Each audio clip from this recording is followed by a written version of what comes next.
Okay, let me start. Dear ladies and gentlemen, my name is Karina Sokolova, and I'm a senior trade and investment advisor at UKTI Russia. And today I'm going to brief you a little bit on the broadcasting market, as well as some projects and opportunities in the broadcasting and production industry in Russia. And in case you have some interest or would like a deeper insight or have any specific questions, please, I'm at your disposal today and during the whole event. Please, I'm ready to exchange contacts for future communication. So without making the introduction too long, let me pass over to the subject matter. First of all, I'd like to say that Russia possesses a vast broadcasting market undergoing really rapid change. Both freely accessible and paid content is widely available from cable TV, terrestrial, internet protocol TV, and satellite platforms. Also, competition is driving new network deployments and network modernization, while broadcasting network operators face challenges associated with the national digitalization and also increased competition from new market entrants, especially from the telecom sector. Newly deployed networks are predominantly based on fiber and satellite. So, for instance, there is a leading satellite operator in Russia called Tricolor TV, and they offer packages with up to 100 channels in English, and many of them in HD. So, some of the channels available are shown on the screen, so they're quite famous, and you will definitely know all of them. As to the national digitalization process, digital terrestrial TV deployments are underway, with analog switch-off proceeding on a region-by-region basis. The federal target program for the development of broadcasting for 2009-2015 was adopted in 2009, and it defined the goals and objectives of the transition to digital technology, program indicators and metrics, and dates and stages of its implementation. And the final stage of this federal target program includes implementation of planned broadcasting development activities, widespread transition to digital broadcasting, creation of conditions for sequential shutdown of analog broadcasting in the country, and complete establishment of a common informational area in the Russian Federation, including modernization and expansion of existing TV and radio broadcasting infrastructure, which implies upgrading, retooling of antenna mast infrastructures and engineering utilities, as well as replacement of emergency facilities and structures, as well as construction of digital terrestrial broadcasting networks for delivery of the so-called must-carry TV channels, as well as radio channels. Also construction and launch of communications and broadcasting satellites, construction of digital and VHF-FM radio networks, and just activities to ensure the smooth transition to digital broadcasting in the whole country. As to the existing TV broadcasting forms, first of all, the Russian pay TV market increased 10% in 2013 to 35.1 million households and continued expanding in 2014. In general, pay TV penetration reached 64% in the whole country, while it was at 80% in the Northwest Federal District, so the St. Petersburg area reached 80%.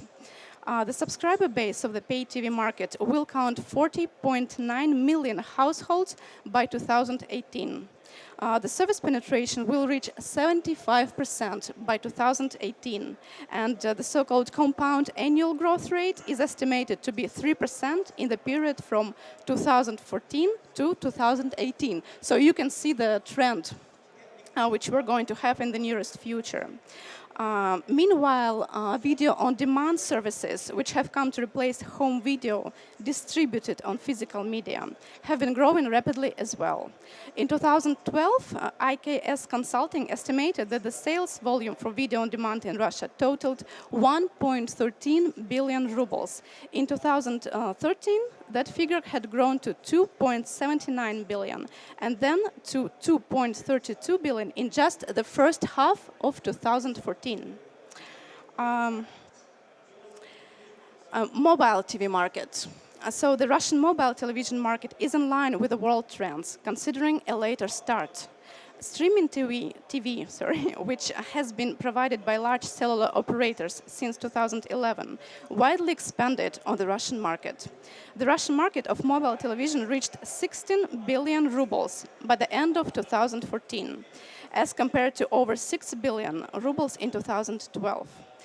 The number of mobile television users in Russia has approached 3 million people, and according to some forecasts, the subscriber base of mobile television in Russia is going to reach 6 million people in the following 2 years, so double.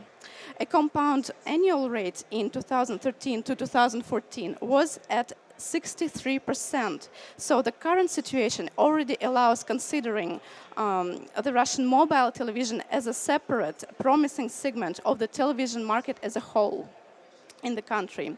So, for instance, iTunes by Apple appeared in Russia at the end of 2012, and smart TV turned out to be a real breakthrough in the country. Over 50% of all applications offered by the stores are Russian speaking. So, as for the breakdown of national, domestic, and foreign content broadcast by the leading channels, compared to the total amount of broadcasting time, it should be mentioned that in 2012 and later, the national content broadcast by the TV channels which were analyzed corresponded to 77% of the total content broadcast, whereas the foreign content was logically 23%. And only 11% of the foreign broadcasts consisted of premier content. The volume of premier content for the national content to compare corresponded to 43%. So Russian production companies, I must say, cannot currently compete with the international players in two main spheres. First of all, the full-length films and animated films and videos. So 83% of all the foreign content in these two areas are foreign. Of all the content are foreign in these two areas. 71% of all foreign TV projects broadcast by the leading Russian terrestrial TV channels came from the USA. The UK ranked second, having achieved 6%, and it was followed by France at 5%. So you see that among the European producers and broadcasting, UK takes the first place. So you might think that the recent downturn in the dollar to ruble exchange rate has made most of industries risky for investment. The broadcasting industry, however, has fared far better than others in Russia. A large part of broadcasters' expenses are in rubles: salaries, utilities, rent costs. Despite the fact that expenses for telecom equipment, which is mostly made outside of Russia, have increased, most broadcasters are still looking to optimize their expenses rather than scale back their operations. And one of the significant peculiarities is, of course, the size of the country. At over 17 million square kilometers, it is actually an issue in terms of infrastructure implementation. But at the same time, it implies vast infrastructure needs, and there is certainly a large market for those aiming to supply this infrastructure. However, it is important to take into account the challenges in reaching the market outside of Russia's metropolitan areas. In this regard, speaking of broadcasting opportunities outside of the Russian major cities, I'd like to note that while infrastructure is still an issue, since 1990s, about 99% of the Russian population has been receiving television broadcasts. And geographically, television is available in some form in over 90% of the Russian territory. And this includes the sparsely populated Siberia. There is also one important feature of the Russian market to be mentioned. So with a population of over 145 million people and the GDP per capita above that of all other BRIC countries, Russia is in the beneficial position of having both a large consumer base and one with fairly high educational level. Therefore, broadcasters that best cater to the discerning tastes of the Russian consumers will have a clear advantage in the marketplace. So let me say a few words about the international cooperation and co-production. First of all, since 2012, Russia has seen changes in state support for the film industry. In addition to the clear demarcation of areas of responsibility between the Ministry of Culture, who are responsible for producing debut, experimental, children's and documentary cinema, and the Cinema Fund, the so-called Russian Cinema Fund, which handles commercial feature films and animation projects. The selection procedure that determines which projects receive state support has become much more transparent. The Cinema Fund supports the Russian national cinema industry and also acts as a go-between for international cooperation, so for Russian companies and foreign partners for the purpose of co-production projects. At the beginning of 2011, the International Department of the Russian Cinema Fund started its activity with the chief goal aimed at expanding the international collaboration. One of the international department's main directions is in the sphere of cinematography and co-production between Russia and foreign countries. So, as an example, the British Embassy in Russia has recently supported the release of the film Two Women, produced jointly by the UK, Russia, France, and Latvia. The UK and Russia making a major contribution. So you can see the famous British actor actually starred in this movie, and the movie was directed by the Russian director, Miss Vera Glagoleva. And from the technological point of view, the transition to digital technologies in cinemas is now nearly complete. As of mid-2014, 75% of cinemas had a digital projector for every screen, and only 7% of cinemas had no digital screens. All films in 2014 were issued for distribution in either digital or hybrid format. Now a few words about some UKTI Russia activity in the area. So UKTI Russia network engages in a lot of joint activity with the British broadcasting and production companies. We are also in close contact with the PACT, I'm sure you know, the Producers Alliance for Cinema and Television.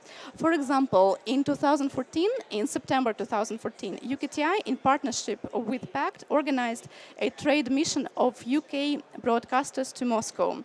And representatives from 10 UK broadcasting companies attended, including Zigzag, Espresso, Talent TV, Scorpio TV, 3DD, Hat-Trick, Ergonon, and Optoman. So the 3-day trip included group broadcasters and distributors sessions, a UK company showcase at the UK Embassy, visits to major Russian broadcasters, including STS, REN-TV, Channel UTV Media, and TV Channel Russia, which are the most prominent Russian channels. The Russian broadcasters were keen to meet with the British companies in search of their next big international hit, and the trade mission was very successful. And in general, I would like to say that trade missions present a unique opportunity to establish and develop your business in the market, providing direct access to major buyers, governmental departments, and supply chains, and you just name it. As an example, our plan is to continue our cooperation with PACT, and so we are expecting to be able to organize a trade mission again for UK broadcasters to Moscow again next financial year. Also, I must mention that there is an all-Russia program of business missions devoted to exploring the opportunities in the framework of preparation for the World Cup 2018, which will be hosted in 11 Russian cities.